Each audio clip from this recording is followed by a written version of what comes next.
بسم اللہ الرحمن الرحیم۔ السلام علیکم دوستوں سعودی عرب کام کرنے والے پاکستانیوں کے لیے خوشخبری۔ سعودی عرب کے لیے PIA کو مزید 13 پروازوں کی اجازت مل گئی۔ اس طرح 21 سپتمبر سے 30 سپتمبر تک 13 اضافی پروازیں چلائی جائیں گی۔ PIA کے ترجمان عبداللہ حفیظ نے میڈیا کو بتایا کہ سعودی حکام نے صرف مزید 13 پروازوں کی اجازت دی ہے، جس کے بعد تقریباً 3000 مزید مسافروں کو پاکستان سے سعودی لے جایا جائے گا۔ یاد رہے کہ PIA نے سعودی عرب سے مزید 28 پروازوں کی اجازت مانگی تھی۔ ترجمان نے بتایا کہ فی الحال سعودی حکام نے صرف مزید 13 پروازوں کی اجازت دی ہے، جو کہ مسافروں کی تعداد کو دیکھتے ہوئے بہت کم ہے۔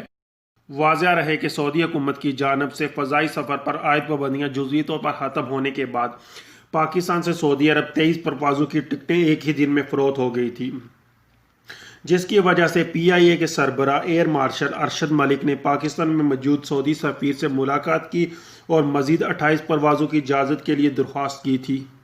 PIA حکام کی کوشش ہے کہ سعودی عرب جانے والے مسافروں کو جلد از جلد ان کی منزل پر پہنچایا جائے تاکہ ویزے ختم ہونے کا مسئلہ کسی کو درپیش نہ آئے۔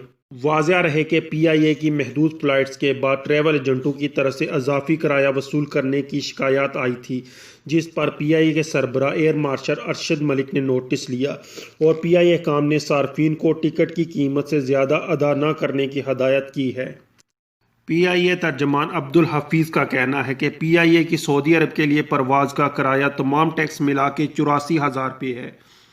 کوئی بھی ایجنٹ اس سے زیادہ کرایہ وصول نہیں کر سکتا۔